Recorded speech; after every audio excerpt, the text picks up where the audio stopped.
কত কোটি টাকার ঋণ আছে আপনার, তাহলে এই আমল একবার করে দেখুন। আপনি ঋণে জর্জরিত, পরিশোধের ব্যবস্থা কোনো নাই। তো প্রিয় ভাই, আমি এতটুকুন বলবো, যদি ঋণে জর্জরিত থাকেন, ঋণ পরিশোধে ব্যর্থ, কোনোভাবেই পারেন না, তো একটি মাত্র আমি হাদিসের কথা বলবো। দেখেন, তো তার বলার আগে যে সূরা কাউসার এভাবে পড়ুন, ফেরেশতা টাকা দিয়ে যাবে, হ্যাঁ, এইগুলি কোনো হাদিস কোরআনে নাই।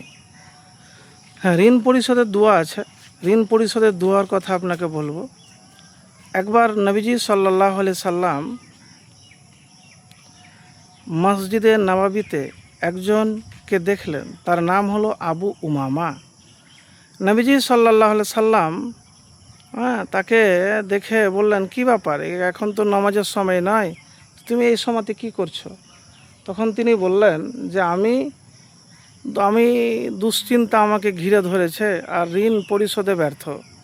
নবীজি সাল্লাল্লাহু আলাইহি সাল্লাম তাকে বললেন, আমি কি তোমাকে একটি দোয়া শিখিয়ে দেব? এই দোয়া সকাল সন্ধ্যায় তুমি পাঠ করবে।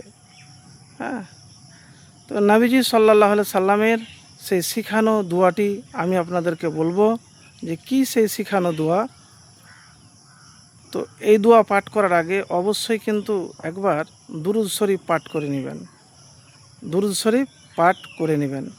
আল্লাহুম্মা ইন্নি আউযুবিকা মিনাল হাম্মি ওয়াল হাজানি ওয়াল আজ্জি ওয়াল কাসালি ওয়াল বুখলি ওয়াল জুবনি ওয়া জালাইদ দাইনি ওয়া গালাবাতির রিজাল।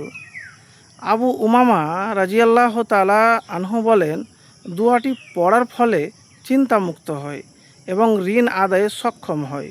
সহিহ বুখারী শরীফ 2893 নম্বর। তো প্রিয় ভাই, এই দোয়াটি সকালে এবং সন্ধ্যাতে বেশি বেশি করে আপনি পড়বেন। সকালে এবং সন্ধ্যাতে বেশি বেশি করে পড়বেন, যতবার পারবেন, কিন্তু দুরূদ শরীফ পড়বেন। দেখেন, আমার যতগুলো ভিডিওতে আছে আমি অবাস্তব কোনো কথা বলি না, হাদিস কোরআনের বাইরে বলি না, প্রত্যেকটা কথাতে ইনশাআল্লাহ বলি। আমি শুধু হয়তো আপনাকে বলতে পারবো, আর আপনার ঋণ পরিশোধের ব্যবস্থা আল্লাহ করে দিবেন, সেটা আল্লাহর কাছে চাইতে হবে। তাই সত্য এবং ভালো ভিডিও পেতে আমার এই পেজটিকে ফলো করবেন, ভালো লাগলে শেয়ার করবেন, আর কোনো জানার থাকলে কমেন্ট করবেন।